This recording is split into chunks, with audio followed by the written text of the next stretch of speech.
नमस्कार मंडळी. स्वागत आहे तुमचं अकस्मात मराठी हॉरर स्टोरीजमध्ये. आज पुन्हा एकदा मी तुमच्यासाठी एक रहस्यमय, अद्भुत आणि भीतीदायक अशी कथा घेऊन आली आहे. आजच्या कथेमधील अनुभव आपल्याला आपल्याच चॅनलच्या एका सबस्क्रायबरने शेअर केलेला आहे. त्यामुळे व्हिडिओ शेवटपर्यंत नक्की पहा.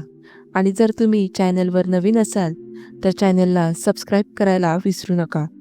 सोबतच बेल आयकॉनवर देखील क्लिक करा, जेणेकरून तुम्हाला अशाच रहस्यमय आणि थरारक कथांचे नोटिफिकेशन्स मिळत राहतील. मी तुमच्यासारखाच एक सामान्य व्यक्ती आहे. प्रवास करायला मला खूप आवडतं, विशेषतः रात्री गाडी चालवणं. शांत रस्ते, थंडगार हवा आणि रस्त्यावरचा त्यावेळी असलेला एक वेगळाच सुकून मला नेहमीच आकर्षित करतो. पण काही प्रवास मात्र असले असतात जे आपल्याला आयुष्यभर लक्षात राहतात. असाच हा एक पुण्याहून नाशिककडे जात असतानाचा मी अनुभवलेला प्रवास नेहमीच माझ्या अंगावर काटा आणतो. त्या रात्री मी पुण्याहून माझ्या गावाला नाशिकला निघालो होतो. कारण साधं होतं. गावात काही कौटुंबिक काम होतं आणि दुसऱ्या दिवशी सकाळपर्यंत पोहोचणं मला गरजेचं होतं. कामानिमित्त पुण्यात उशीर झाला होता आणि त्यामुळे रात्रीचा प्रवास करावाच लागणार होता. मी बाईक घेतली आणि रात्री साधारण 1 वाजता पुण्यातून बाहेर पडलो. पुण्याच्या बाहेर पडल्यावर सुरुवातीला सगळं अगदी सामान्य होतं. शहरातल्या वर्दळीचा आवाज हळूहळू कमी होत गेला आणि मी एकटाच त्या रस्त्यावर उरलो. थंड वाऱ्याचा गारवा माझ्या चेहऱ्यावर हलकासा झोंबत होता आणि रस्त्याचे प्रत्येक वळण जणू काही मला एका अनोख्या अनुभूतीकडे घेऊन जात होते. जसजशी वेळ पुढे जात होती तसतशी रस्त्याची शांतता अधिकच गडद होत चालली. आता फक्त माझ्या बाईकचा आवाज आणि झाडांवरून जाणाऱ्या वाऱ्याचा सौम्य आवाजच माझ्यासोबत होता. साधारण 1:30च्या सुमारास मी नाशिक फाट्यावर पोहोचलो. मला थोडीशी विश्रांती हवी होती, म्हणून मी एका चहा स्टॉलवर थांबलो. तिथे फारशी गर्दी नव्हती.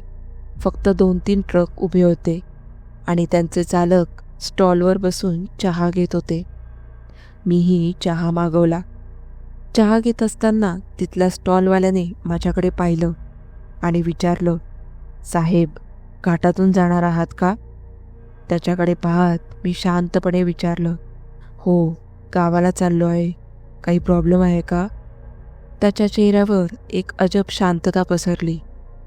तो गंभीर होत म्हणाला, "साहेब, घाटातून जात असताना कोण गाडीसमोर आलं तरी थांबू नका. काय होतंय हे समजून घेणं कठीण आहे, पण फक्त एक गोष्ट लक्षात ठेवा, गाडी थांबवायची नाही." मी त्याचं बोलणं ऐकून थोडंसं हसलो, कारण यातलं काहीही मला खरं वाटत नव्हतं. घाटातून रात्री प्रवास करणं माझ्यासाठी नवीन नव्हतं. मी विचार केला, हा माणूस उगाच भीती घालतोय. मी त्याचं बोलणं हसून उडवलं आणि माझ्या बाईकवर बसून घाटाच्या दिशेने निघालो. घाटाचा वळणावळणाचा रस्ता सुरू झाल्यावर चहा स्टॉलवाल्याचं बोलणं माझ्या मनातून निघून गेलं. रस्त्याच्या गहिऱ्या शांततेत फक्त झाडांचे आवाज, रस्त्याची नीरवता आणि बाईकचा आवाज ऐकू येत होता. त्या क्षणी मी खरंच एकटा असल्याचं मला प्रकर्षाने जाणवलं. मी एकटाच प्रवास करत होतो. समोर किंवा मागे कुठलीही गाडी नव्हती. रस्ता परिचित असला तरी त्या रात्रीची गूढ शांतता आणि वातावरण काहीतरी अनोखं वाटत होतं. साधारण 15-20 मिनिटं घाटातून प्रवास सुरू होता आणि अचानक समोर मला काहीतरी दिसल्यासारखं वाटलं. रस्त्याच्या कडेला पांढऱ्या साडीत एक बाई उभी होती. तिचं डोकं खाली झुकलेलं होतं आणि ती अगदी शांत उभी होती. माझ्या हेडलाईट्सच्या प्रकाशात ती स्पष्ट दिसत होती. पहिल्यांदा पाहिलं तेव्हा वाटलं कदाचित गावातलीच कोणीतरी असेल, म्हणून मी तिच्याकडे फारसं लक्ष दिलं नाही आणि पुढे निघालो. पण मित्रांनो, इथूनच त्या प्रवासाची खरी सुरुवात झाली. मी त्या बाईकडे जास्त लक्ष दिलं नाही. रस्त्यावर असे लोक अधेमध्ये दिसतातच असं मनात म्हणत मी पुढे गेलो.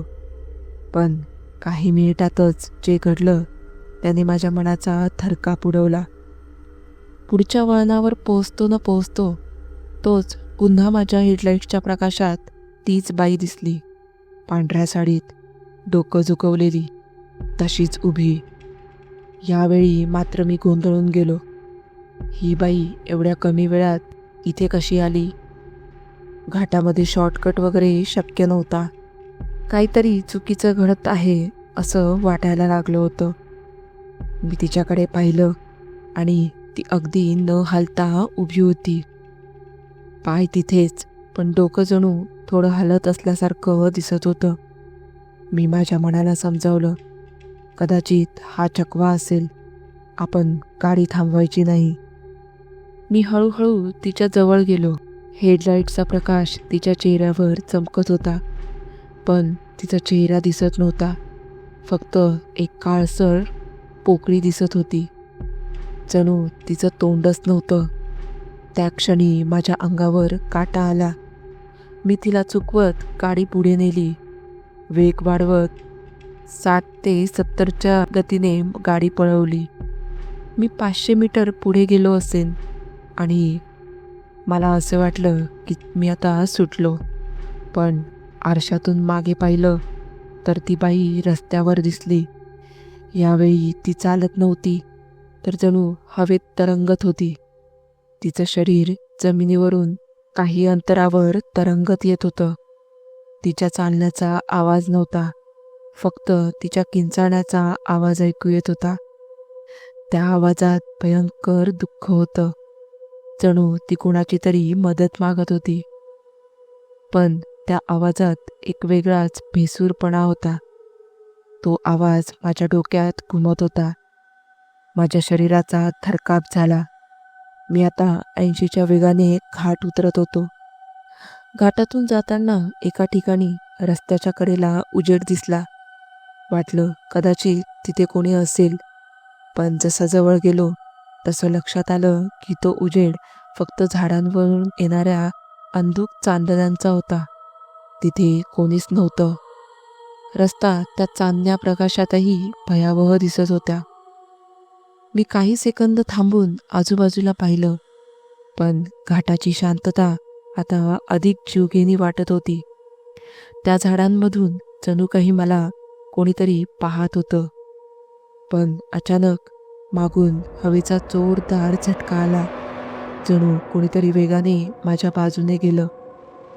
मी वेगाने घाटाच्या शेवटी पोहोचण्याचा प्रयत्न करत होतो, पण अचानक गाडीचे इंजिन बंद पडले. मी गाडी सुरू करण्याचा कितीही प्रयत्न केला तरी गाडी काही सुरू होईना. त्या क्षणी पाठीमागून एक अस्पष्ट आवाज ऐकू आला, थांब. आवाज भेसूर होता. जणू अनेक आवाज त्याच्यात मिसळले गेले होते.